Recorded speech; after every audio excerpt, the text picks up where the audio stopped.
the incumbents have so many advantages. We've got massive capital, millions of customers, like deep understanding of the regulators, like the smartest actuaries, all of these things. Like, what do we not have? It's speed, it's agility. We're locked down in old ways of working and old ways of thinking. If we're not willing to acknowledge mistakes or the journey that we've been on, we won't get faster. We can actually find that candor and that vulnerability and that humility to acknowledge when we've made a mistake and all learn from it. Like, that would be my vision, is that we are as fast, if not faster, than the fintechs out there in terms of innovation, engaging with our clients, doing everything that we need to, again, to ensure our relevance. I'm Christian Mitchell from Northwestern Mutual, and this is The Future of Insurance. This episode is brought to you by and is part of the Future of Insurance Thought Leadership Series. The Future of Insurance is the place to get thoughts and examples of how we as an industry can move forward and do better, because the work we do is important. We put lives back together and we stop risk from standing in the way of people going after their dreams. When we feel constrained, it's helpful to learn from the examples of others facing the same barriers as they make change to do better. The Future of Insurance provides examples and guidance on how you can bring the evolution of insurance into your world. Learn more and get books, thought leadership articles, podcasts, and more at future-of-insurance.com. Christian, it's great to get to sit down with you. I have been asking you this for a while and we couldn't make it happen, but then you put something out there that sparked a good excuse to come back around and said, you know, I need to sit down with you. So we're going to get into that. But before we do, who are you and what is it that you do so people know where you're coming from? Yeah, it's great to be with you again. So yeah, I'm Christian Mitchell, Chief Customer Officer at Northwestern Mutual. I have a broad responsibility for a lot of the digital teams across Northwestern Mutual. And I spend a lot of my time thinking specifically about how we transform the client experience that we provide our policyholders, our investors, and how we parlay that to really make our institution relevant and vibrant for generations to come. Is this a newer role? Or is it like for the company, or because it's been cropping up in lots of different carriers? So, I mean, as long as I've known you, you've been in the role, but is this still a fairly recent thing for Northwestern Mutual, or was this something you guys have had in place maybe under different names for a while? Very, very new role. And it's interesting. In some regards, it was pulling on some DNA that was already existent in the company. You know, we're a mutual, so our policyholders, our clients, in a very real sense, own the company. And so there was an element of client centricity that was always there, but we usually express that more in terms of the financial experience we provided our clients. The creation of my role was really to think about experience as broadly as possible. And I think creating this role and then creating an organization around it was a really powerful message about how serious we are today, and we will be going forward around creating this incredibly delightful and immersive experience for our clients. Early on in the show, John Grogan sat down with me, and his title when the episode came out was different from what it was when we recorded it, but he was amazing. It was one of my 50-something favorite episodes, which is roughly the number of episodes I've ever recorded. So I'm not playing favorites, but he was amazing. And it was really in the heart of, like, it was after the initial lockdown period of COVID, but still it's 2020, still pretty early in the process of everything. And he really was sharing so much of the changes that were going on. Fast forward to, I don't know, a month or so ago, you put out this piece on LinkedIn detailing this, I'm going to call it out, but this pepperoni pizza infused stressful night. And I think you were in a hotel in New York City or something, working through kind of digital transformation kind of issues. And it was a very different feeling from what I got with the conversation with John, which is like, you know, it's great. And we're on this great journey and these great tools. But then I felt like we got behind the curtain a little bit in that piece here. Can you tell us a little bit about what that was and what you were working on, and why the stress eating in the middle of the night? It was like 3 a.m. or something, right? Yeah, it was. Yeah, the Walker Greenwich Hotel, waiting for a DoorDash driver to bring some gross, greasy pizza for me to bury my stress, do a little stress eating. So, you know, as you go on this journey of client experience, there are ups and downs, and you learn a lot and you make some mistakes. And I think what's really important is from time to time is to take a step back and reflect. And so that's really why I wrote that LinkedIn article, was just to take a moment to reflect on the journey. And I used that kind of moment of waiting for the pepperoni pizzas, kind of like this really emblematic moment where we had this idea to build a client-centric planning platform Yeah. We launched it. It was very, I would characterize it as very like academic, very deterministic. It may have been like right in some like objective sense, but it didn't really engage with our clients. And more importantly, it didn't engage with our advisors. So we launched it. It landed with a thud, like massive confidence deficit amongst our advisors. So it's not as though we were even starting from zero. We were starting from less than zero. Yeah. Well, when can I just ask you when did you launch this? Because it was pre lockdowns, right? It was before everyone was forced to use any tool that was put in front of them. Yeah, so it was launched 2016, I believe, kind of the initial version of it. Yeah. Did you have that feeling going in that like this is a good step forward? It's not where we want to get, or was it like this is great? We're so excited to put this new tool out. So when we initially launched it, and I was actually brought in a few years later, so I wasn't part of that initial launch, but I was observing it from afar. And initially I thought, wow, this is great. Let's get something in market. We're going to start learning. This is part of the iterative development process. And that process of, getting an MVP out there and learning quickly, it can be really powerful in certain instances. Yeah. But when you're getting a tool in the hands of our advisors that is so critical to the relationship they have with their clients and is the linchpin of helping these clients be better off financially, I think you actually need to take a different approach. You can't just kind of throw something out there and learn iteratively right out of the gate. You need to work with advisors and work with constituents before you really launch it. And so that's ultimately what we ended up doing after that pepperoni pizza moment. So like Agile Development, MVP, I think when you're working with a distributed sales force and clients that are trusting you so much, you actually have to approach it in a different way. There's a lot at stake in it. We actually heard a very similar story in another episode on the PNC side, small commercial. David McFarland, who started a company called Coterie, they built a tool for their agents and getting quotes out. And they were like, this is great. And it does away with all the legacy ways that we were working. It slowed us down and painful. And they put it out and the agents are like, this doesn't work for me. I need a PDF and I need that. And it's like, those are all the kind of vestiges of how we used to work. And what they learned is through humility. Yes, but that's where people's comfort was. And that bred trust. And that was what they're used to. So maybe you need to bring them along for a journey. And maybe your sense of what the tool needs to be or what it could be is not quite ready for where they are in that transformation on their end.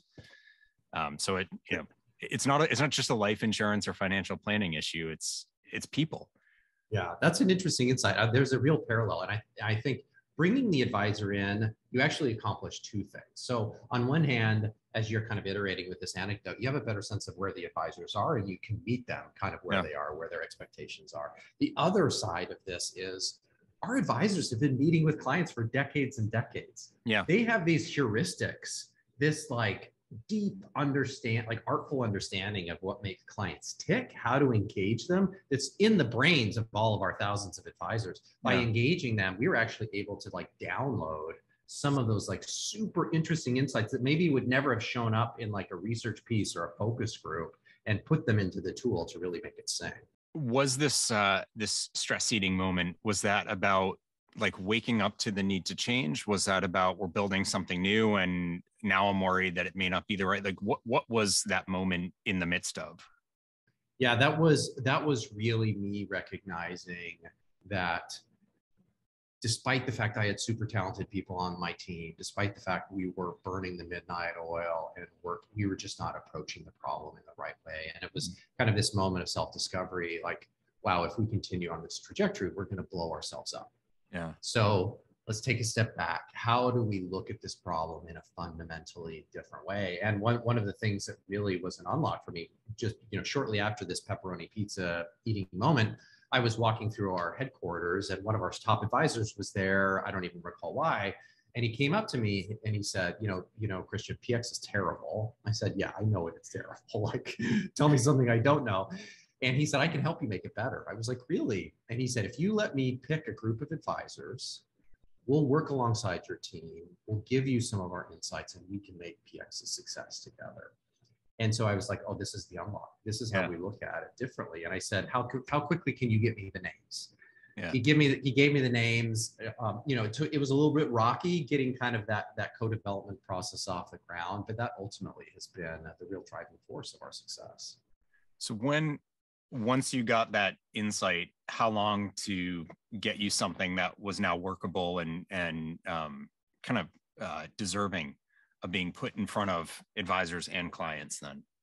It took us a little bit because we had to, in a way, like really think about the philosophy of the platform in a fundamentally, from a fundamentally different angle. Yeah. As I mentioned, like initially it was more deterministic. Like, this is the academic right answer for you, client, and these are the pages that you should see that illustrates that. What our advisors really opened our eyes to is, yes, we want to provide the best advice possible, but the path to provide that to every client is going to be different. Yeah. And so we need to provide a large level of flexibility, different visualizations. Some clients like graphs, some like tables, some like to see it in this way and others in a different way. And so providing different iterations of these visualizations and then allowing the advisor to serve up those different iterations to kind of re-architect the tool to be able to do that took a little while. Yeah. But once we did that, then it was just, we were cooking with gas because we could get these great ideas from our advisors and get them in the tool, like on a bi-weekly basis, get them in front of clients, see what worked. And it just,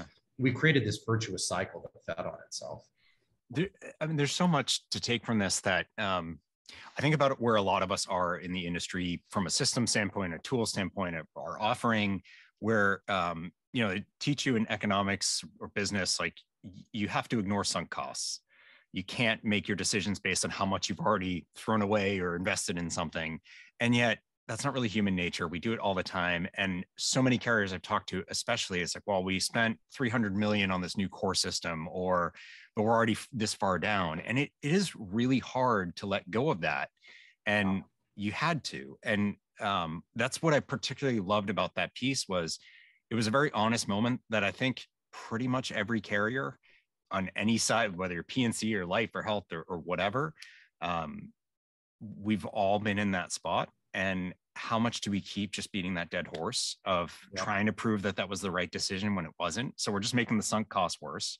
We're not solving the need. We're alienating customers, distributors, whatever it is. It's a really hard thing to do, but it's also really the right thing. You're spot on. And I think what was the North Star for us that made such a difference was when we embarked on this journey of building this proprietary planning platform.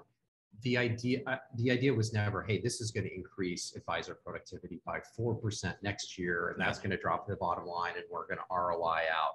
Now, of course, we care about the financial aspects of it and advisor productivity, but this is a long-term play. Yeah. This is about creating a level of relevance with our clients, intimacy, starting a conversation with them in a way that's very different from the way we've interacted with them in the past. That is going to allow us to be relevant and vibrant for the next 150 years. Yeah. And so when you have like a big strategic idea like that, you really have deep conviction around, I think it gives you more resilience to ignore the sunk costs and bob and weave and reflect and, hey, we made this mistake, but we're learning because the prize that you're going after is so important.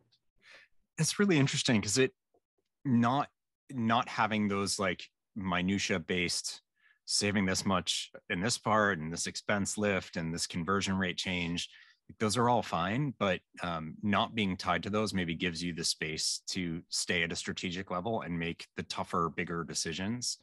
And I always say you can't cost cut or efficiency your way to success in this industry. Not to say, ignore it and do everything with lots of fat in the process, but that's not how you're ultimately going to win, because you end up making these sort of wrong choices for the customer experience. And it's a retention and longevity business. So if you're making that wrong choice at the customer level or the advisor level, then it's multiple customers. That's right. You're not going to win. And it's interesting. So by providing us like a broader, almost like more unconstrained way of going after this, we got this off the ground. We did all these cool things. It's now we actually are circling back to some of those more like hardcore financial things in a way that's really, really powerful. Yeah. Because we've got this platform that we own. We can observe how our advisors are using it. We're mining all of this data. And now we're arriving at insights such like, hey, if you use these 4 pages in this order, the probability of you converting that client goes up by X. Or if you show it in this way, the probability of the client then downloading the mobile app and linking their plan to their mobile app goes up. So it's this really interesting, like going unconstrained has now allowed us to like open up all of these like very tangible avenues of value. Yeah. Yeah. Instead of just dictating it and presuming that you're right. It's I just saw something on Google and the color choices they have on links for ads, and like they tested, I don't know, 20,000 different shades of purplish blue, and they found precisely the right one by just being like wildly open about it. And you can never do that if it's like, no, it should be green because that's the color links are, and That's green right. means money and or go. And so like, you know, psychologically it's going to lead to, it doesn't, but you only find that out if you throw out the boundaries and just try. That's right. Funny enough, colors were one of the biggest debate points. Like I'm sure. Like weeks long raging debates around colors. Really kind of funny. Well, because you have the brand palette and you have to stay true to that. But the flip side is like, what if that's problematic and it for other reasons, and people get really dug in. And how do we meet all of those clients where they are? It was a kind of funny, entertaining debate. Well, so, I mean, Christian, this is the other thing that I'm really kind of blown away on, how you were able to do this, because, and I got the age of the company wrong when I threw out a number with John. I was like, you're over 200 years old. He's like, oh, not quite, but tremendously old company. And I say that with all due respect. And the presumption is old, gigantic, highly regulated, set in its ways. You can't change. You're not going to give up on the sunk costs and like, no, we have the right answer and you're wrong if you're not just dealing with it. You almost acted startup-y. You know, maybe it took longer than a startup would have done, but it was a significantly bigger shift to go through because everything's bigger. But it does feel like something that was much freer and open and willing than I think anyone expects of a 140 something. Is that, am I in the right ballpark? Yeah, a little bit more than that. Yeah, 150 plus, 160. Yeah. All right, 160 something year old company, tens of billions of dollars, significantly more than that when we talk about assets, and a really large and complex product set for things that, I mean, if people don't understand auto insurance, they definitely don't, you know, they're not going to understand annuities and all these other things that take an advisor to walk them through. So to be able to make that tough call and pivot, I am just curious about kind of culturally and politically, any insights from that respect, or did you just send pizzas to everyone that was a decision maker and hope to win them over that way? Oh, I wish it were that easy. I think it was the confluence of a lot of different things. First and foremost, I would say our current CEO, John Schlifsky, when he came into his role, it was very evident that he was not going to be a steward of the company. You know, you can sometimes look at a Northwestern Mutual like crown jewel, don't mess it up. That's just not, he doesn't have it, don't mess it up. Right? I know. Like, and you wildly successful, these companies are just juggernauts. Yeah. He came in and he was like, no, this is about making tough choices such that this company is relevant long-term. So he set the cultural tone. He put the right leaders in place. He provided the right air cover for leaders, which was very, very powerful. Yeah. So that set the stage. And then one of the accelerants was our acquisition of LearnVest a number of years ago. And what that did is it brought new DNA into the company. It brought people that had grown up being client-centric. It brought that startup mentality of like, why can't we go faster? Why can't we get it done next week as opposed to next quarter? A big incumbent buying a startup, there are bumps in the road, lessons learned. It wasn't all like wine and roses, but it acted as a further cultural catalyst. And so then when I was kind of tackling PX, I had the right environment to go faster than you might think. Yeah. John Grogan talked about some of the CVC, the investment decisions he made on some of the startups in the space. And he acknowledged, like, yes, from a return standpoint, it's been good. And that's, it's not to downplay that, but that's a steward of the company reason for making these plays. He said the real benefit has been the front row seat to the things that are changing, the way they're changing, and the other ways of looking at some of the same problems that, that we're facing. And to that point, I sent him something. I saw an article on an insurtech startup in the sort of, it's not exactly term life, but sort of term life space. He's like, oh yeah, that's one of our investments. So, because they were solving for, during lockdowns, not being able to get medicals done as easily. Mm-hmm. He's like, yeah, we've been talking to them because we invest. I was like, oh, that's exactly the point you're making, is seeing that stuff firsthand and engaging in it and deciding to bring that in to how you look at the world. That's right. And there are two versions of bringing that in. There is, hey, we can learn something, or there's an interesting insight.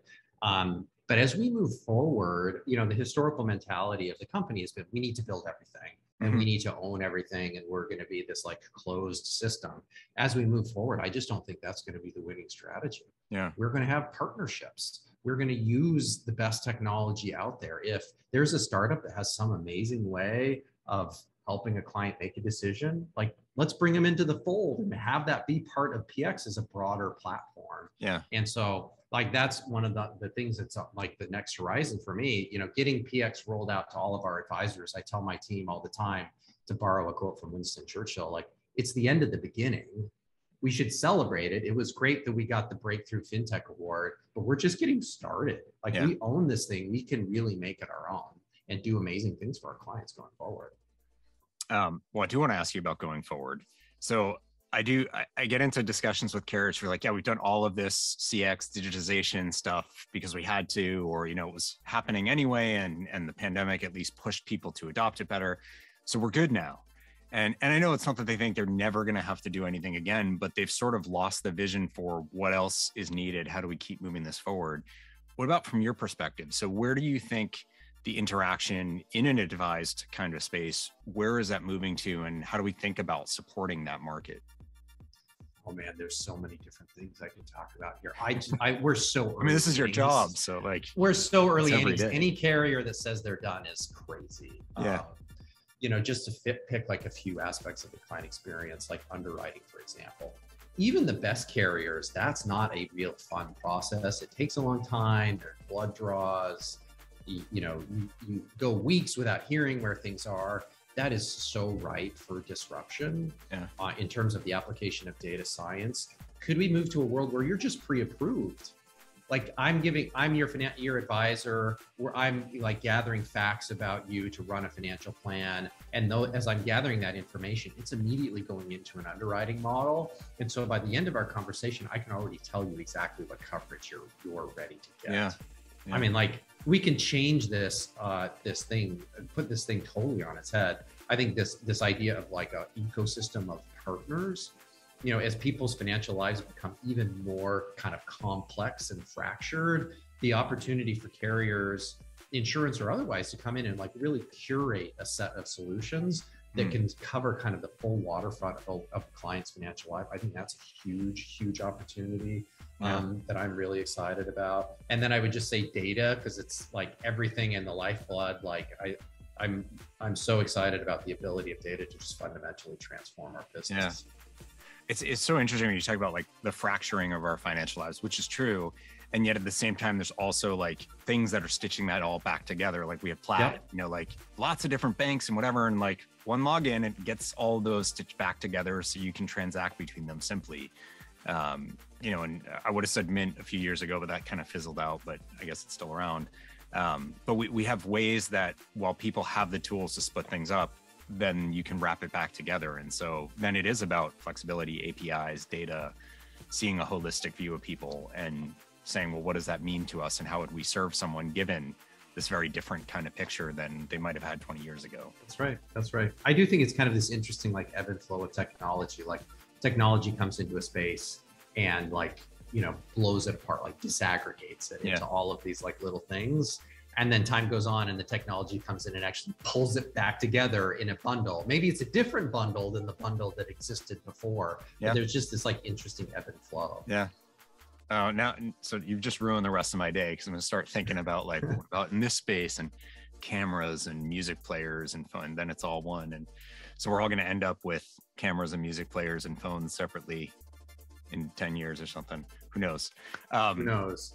I hope not. I don't have enough pockets. Christian, it is really good to hear about this. And I do like, I want to call out and respect that moment that you talked about openly, because I do a lot of work at conferences and panels and webinars, and everything is pretty sugar coated. It's not bad, but it is like, you know, we did this and it was great and everyone loved it and the ROI was perfect. And then you get behind the scenes like, really? Like, why is this person not there anymore? Why are they crying?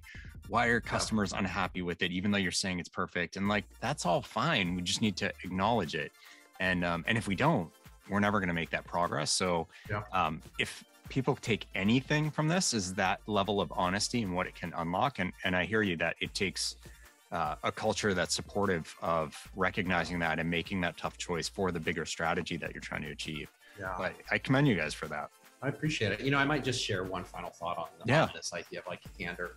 So if you think about incumbent financial services players versus the startups, the incumbents have so many advantages. We've got massive capital, millions of customers, like deep understanding of the regulators, like the smartest actuaries, all of these things. Like, but what do we not have? It's speed, it's agility. We're locked down in old ways of working and old ways of thinking. If we're not willing to acknowledge mistakes or the journey that we've been on, we won't get faster.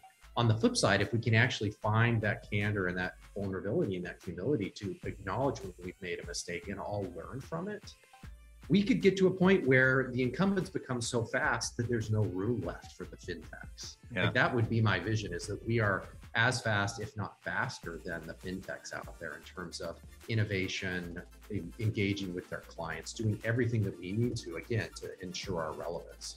Yeah, it is. It's interesting how people just focus on speed and like, oh, you know, the startups are going to kill the dinosaurs, and it's like, well, you're missing the fact that there's a lot of other things at the table, and speed is one of them.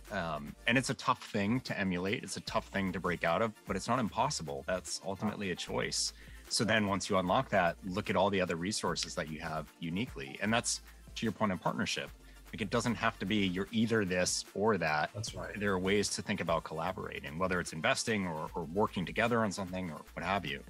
But yeah, it's pretty cool if you have the humility to unlock those things. And then when you're talking about a freight train moving at full speed, which is a pretty powerful thing. Yeah, great. That's what gets me out of bed in the morning. Gets me excited. Cool. Well, I really appreciate you coming in, and I was kind of keying in my head. I was like, oh, that's going to be one of the clips that I pull out, because that's brilliant. So there's a few good nuggets that you've given me. But I hope people really enjoy this. I think it's absolutely the challenge we need.